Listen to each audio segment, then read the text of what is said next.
Eu sou o PH Pereira e este é o canal Mergulhando nas Escrituras. De antemão, eu gostaria que você deixasse o seu like, o seu comentário, não é? Compartilhasse os nossos vídeos, bem como inscreva-se em nosso canal e ative também o sininho, não é? A fim de receber todas as nossas notificações.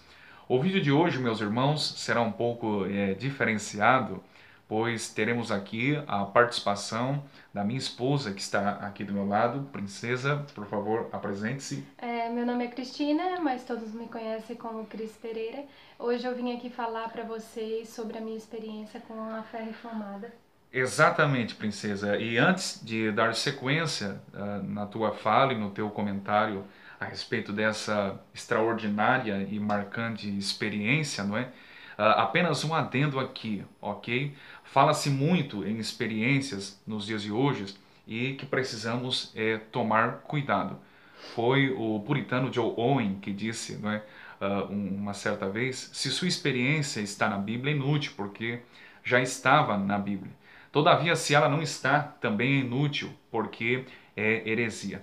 Contudo, eu penso que há experiências que são proveitosas, válidas e edificantes.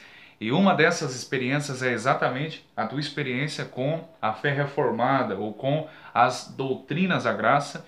E eu gostaria que você deixasse aqui o comentário de maneira breve e também sintetizando, ok?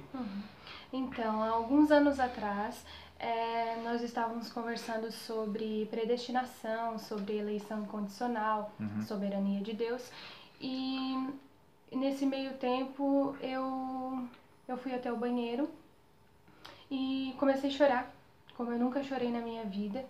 E ele sentiu a minha falta e começou a me chamar. Princesa, e eu não respondia. Ele me chamou 3 vezes, eu não respondia. E ele foi à minha procura e me encontrou deitada no banheiro. Naquele dia eu chorei tanto na minha vida como eu nunca chorei, nem apanhando. Eu senti assim uma angústia, uma tristeza, um aperto no meu coração e fiquei pensando, se Deus não me escolheu, e se Ele não me salvou, e se eu não sou uma eleita? Eu acho que essa pergunta todo mundo se faz. Uhum. E nesse tempo ele olhou para mim e me perguntou: o que foi, princesa? Eu disse assim: nada. E eu disse 3 vezes isso: nada, nada. Aí na 4ª vez ele perguntou e eu disse, olhei para ele e disse: e se eu não sou uma eleita? E é exatamente porque na época, aproximadamente há uns 3 anos atrás, quando me fez essa pergunta, e se eu não sou uma eleita, e se eu não sou uma salva ou predestinada, eu levantei na época, peguei a escritura, que é a nossa única regra de fé e prática, e abri exatamente aqui no texto do Evangelho segundo João, capítulo 10, verso de número 27, quando Jesus diz as seguintes palavras: as minhas ovelhas ouvem a minha voz e eu conheço-as e elas me seguem. Eu olhei e perguntei: princesa, você já ouviu a voz do pastor que é Cristo Aí eu algum dia? respondi que sim. E a resposta foi sim, obviamente. Eu disse: ok, passamos no primeiro teste. A segunda pergunta, Jesus disse assim, ó: e elas me seguem. Segunda pergunta: você segue este pastor? E na época Eu respondi que sim. e respondeu com sim, obviamente. E portanto, olhando na época para minha esposa, eu respondi e disse com toda certeza: eis aí a certeza, a prova, a evidência e a garantia da tua salvação e que de fato tu és uma eleita. Por quê? Porque uma das maiores evidências que de fato nós somos eleitos do Pai é exatamente essa perseverança ou esta preservação. E é interessante porque logo após responder essas perguntas, eu li exatamente os versos que se seguem, pois o verso de número 28 diz assim: nós temos a garantia do próprio Jesus quando diz: e dou-lhes a vida eterna. E nunca significa certamente que não, de forma alguma, de modo algum, hão de perecer. Significa destruir, sair inteiramente do caminho, e ninguém, significa dizer, nenhuma pessoa as arrebatará, do grego harpazo, significa pegar, levar à força. A ideia é a de um sequestro, né? E Jesus está dizendo, ninguém as arrebatará da minha mão. E no verso 29, Jesus diz assim, meu Pai que mas deu é maior do que todos e ninguém pode arrebatá-las da mão de meu Pai. É interessante porque na época, quando eu li esse texto, a minha esposa começou a chorar e misturar com sorrisos, não é? Isso é coisa que psicólogo nenhum consegue entender, não é? E ela está chorando aqui do meu lado, mais uma vez.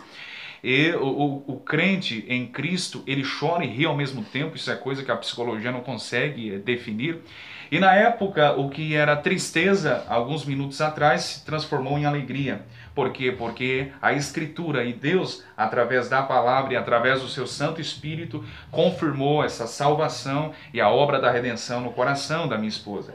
E hoje ela crê firmemente, não é? Como eu sempre digo, até os ossos, que de fato é uma eleita, é uma salva. Ela está chorando aqui do meu lado, porque de fato foi uma experiência marcante, emocionante, não é?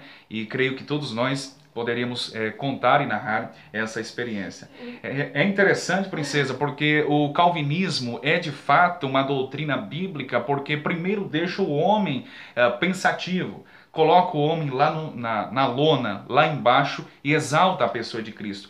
Todavia, o homem não fica aprisionado em meio a dúvidas, medos e temores, pois o mesmo evangelho, que é apelidado como calvinismo, não é? Abate o homem, depois ele o consola e o conforta através da Escritura, porque a palavra de Deus nos conforta e nos confirma essa vocação e esse chamado. Princesa, conclui, por favor. É engraçado que depois que ele citou esse texto para mim de João 10, ele me levantou e, nossa, parece assim que aquele peso, aquela angústia e tristeza que estava dentro do meu coração saiu. Eu fiquei alegre, eu fiquei feliz e eu levantei e disse, se eu não estiver convicta de que Cristo me salvou, eu vou ficar convicta comigo? É Cristo que me salvou. Então, desde aquele dia assim, e antes eu não tinha essa convicção. Eu tinha medo de ir para o inferno. Vivia aprisionada, Sim, né? Todos nós. E hoje não tem nada que tire isso de dentro de mim. Não tem gente, não pode vir qualquer um vir falar para mim, eu tenho essa fé, eu creio nisso, que Cristo me salvou. E é isso aí. Amém? Exatamente. E uma das razões e um dos pontos mais relevantes de se conhecer as doutrinas da graça é porque antes, com o falso evangelho que nós criamos, né, e crescemos crendo dessa forma, aquele falso evangelho nós vivíamos aprisionados. Nós vivíamos presos a normas, regras, legalismo e conceitos humanistas e farisaicos. Contudo, o Evangelho da Graça transforma e muda, não é? Tirando desses conceitos e desses pensamentos que aprisionam. Enquanto que Jesus disse em Mateus 11, 28 e 29 e 30 que o jugo dele é suave e o seu fardo é leve. Isso é o Evangelho da Graça. Ok? É isso aí, meus irmãos. Abraço.